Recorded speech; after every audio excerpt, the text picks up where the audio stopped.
Hello दोस्तों, M के tales में आप सभी का हार्दिक स्वागत है। आज की कहानी का नाम है शापित मंदिर।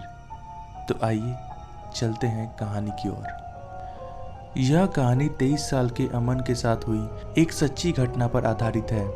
अमन भगवान बजरंगबली का बहुत बड़ा भक्त था। वह रेलवे में ग्रुप डी की पोस्ट पर कार्यरत था। उसका काम खराब रेल पटरियों को ढूंढने और उसकी मरम्मत करने का था।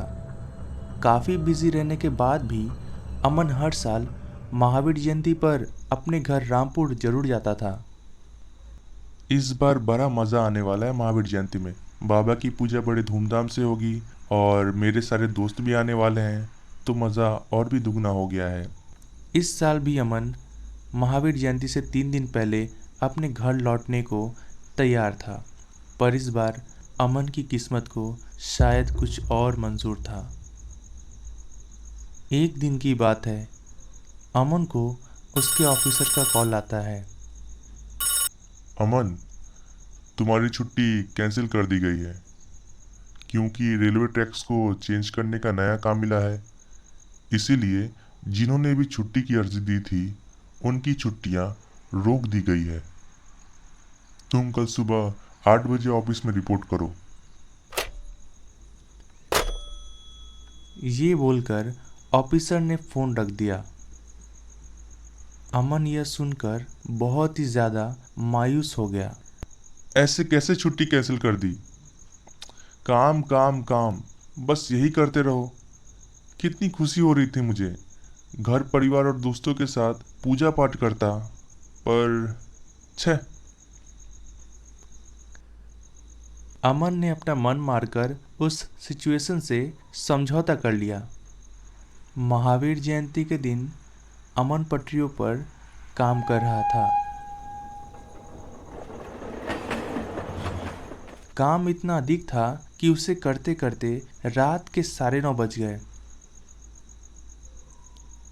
हनुमान जी, मैंने ऐसी कौन सी गलती कर दी बाबा, जो आज के दिन आपकी पूजा भी ना कर सका। अभी तक काम में लगा हुआ हूँ। रात के 9:30 बज गए, पता नहीं छुट्टी कब होगी, तो शायद अभी भी आपकी पूजा कर पाऊँ। तभी रेलवे ऑफिसर ने सभी काम कर रहे कर्मचारियों से कहा, इतना काम काफ़ी है, बाकी का काम कल करते हैं। आप सब लोग अब घर जाइए। अमन का बहुत मन था पूजा करने का। तभी उसे याद आता है कि उसके ऑफिस के पास एक मंदिर है। आह, चलो छुट्टी मिल ही गई। जल्दी जल्दी ऑफिस के पास वाले मंदिर में जाता हूँ और पूजा करता हूँ। अमन अपनी बाइक को स्टार्ट करता है और चलाते हुए मंदिर के पास पहुंचता है। तब रात के 10 बज रहे थे और मंदिर का दरवाज़ा बंद हो चुका होता है। मंदिर तो बंद है, अब क्या करूँ? अमन फिर वहां से निकल गया और सोचा कि रास्ते में आने वाली किसी भी मंदिर पर वह रुक जाएगा जो खुली होगी। मंदिर मंदिर मंदिर, ये क्या हो रहा है हनुमान जी? क्या मैं आपकी पूजा नहीं कर पाऊंगा?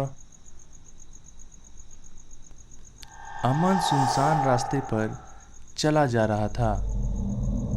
आसपास घना जंगल था और दूर से किसी लोमड़ी की रोने की आवाज भी आ रही थी।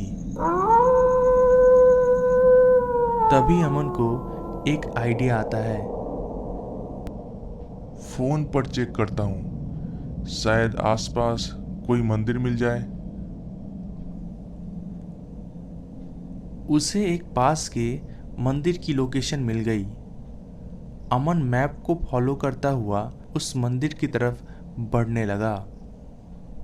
वह जगह अमन के घर से बिल्कुल अपोजिट डायरेक्शन में थी और आसपास बहुत अंधेरा था। अमन अभी उस मंदिर के लोकेशन पर पहुंचा भी नहीं था, लेकिन दूर से ही उसे कुछ घंटियों की आवाज़ आने लगी थी। अरे, ये घंटियों की आवाज़ कहाँ से आ रही है इस वीरान जगह पर? आसपास तो सिर्फ जंगल ही है। बाइक रोक कर देखता हूँ। बाइक रोकना ही अमन की बड़ी भूल थी। उसने देखा कि वहीं पास में एक पुराना मंदिर है। उसने सोचा जिस मंदिर वह जा रहा था हो सकता है वह मंदिर भी उसे बंद मिले। इसीलिए वह उसी पुराने मंदिर में रुक गया और बाइक रास्ते के किनारे पार्क करके मंदिर के अंदर चला गया। यह मंदिर की बिल्डिंग तो बहुत पुरानी और टूटी हुई है। अमन ने देखा दीवारों पर काई लगी हुई है और घंटी टूटकर साइड में गिरी हुई थी। अमन जैसे ही उस मंदिर के अंदर गया वैसे ही उसे एक अजीब सी घुटन महसूस हुई।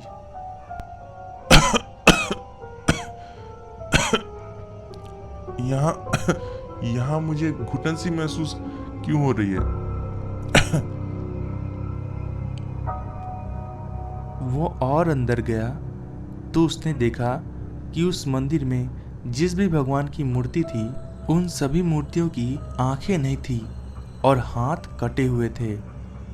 यूं तो हिंदू धर्म में खंडित मूर्तियों की पूजा नहीं करते हैं, मगर उस मंदिर में उन टूटी हुई मूर्तियों के बीच एक अजीब सी डरावनी मूर्ति थी जो शैतान की मूर्ति लग रही थी। ये कैसी मूर्ति है?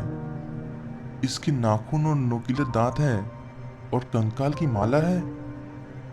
ऐसी मूर्ति मंदिर में कहाँ से आई? उस शैतानी मूर्ति के सामने ढेर सारी मोमबत्तियां जल रही थी, लेकिन मंदिर के पास दूर दूर तक अमन के अलावा कोई नहीं था। अमन को उस मंदिर में घबराहट होने लगी थी। अचानक उस एरिया में गर्मी बहुत बढ़ गई, जबकि मौसम ठंड का था। अमन ने वहां से जल्दी निकलने का डिसाइड किया, पर जैसे ही वह वहां से जाने लगा तभी उसे किसी औरत के रोने की आवाज़ आती है।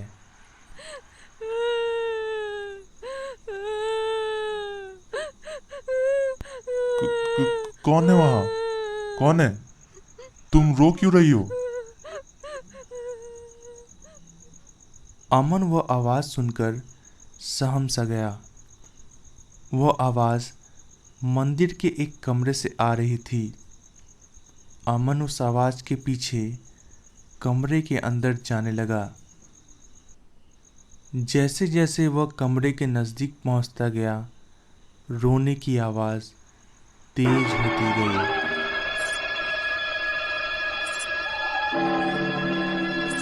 और अचानक से बंद हो गई। अमन जैसे ही कमरे के अंदर पहुंचा, कमरे का दरवाज़ा अपने आप बंद हो गया। अमन अंदर ही फंस गया। अरे, कोई है? दरवाजा खोलो। खोलो दरवाजा। मुझे बाहर जाना है, खोलो। कोई है? मगर दरवाज़ा नहीं खुला। तभी अमन को अपने पीछे से अजीब सी आवाज़ आई। वह पीछे मुड़ा और देखा कि एक अजीब सी औरत दीवार की तरफ मुंह किए उस दीवार को खुरच रही थी। अमन का दिल जोर से धड़कने लगा। तभी अमन हनुमान चालीसा पढ़ने लगा। जय हनुमान ज्ञान गुण सागर, जय कपीस तिहु लोक उजागर। उस औरत ने दीवार खुरचना बंद कर दिया और वह उठकर अमन की तरफ पलटी।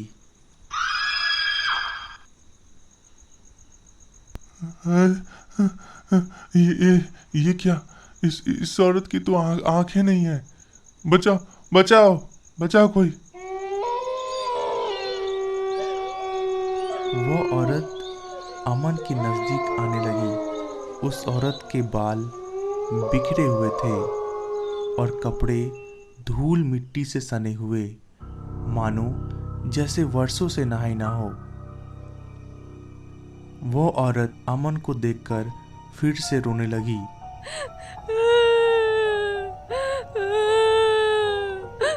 वो अमन से बोल रही थी कि शैतान ने उसे कैद करके रखा है और सिर्फ अमन ही था जो उसे बचा सकता था। अचानक से उस कमरे में बहुत सारी आत्माएं आ गई और अमन के सामने खड़ी हो गई।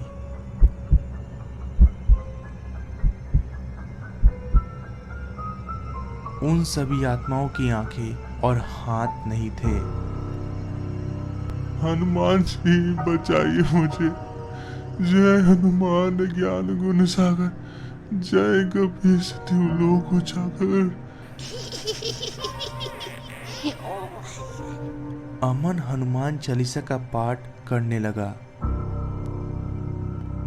अमन को अचानक से बहुत तेज गर्मी लगने लगी और अमन बेहोश हो गया।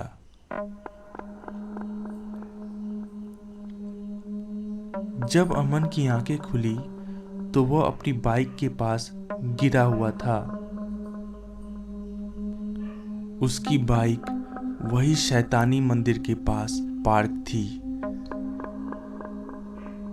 हे भगवान, जल्दी बाइक स्टार्ट करता हूँ।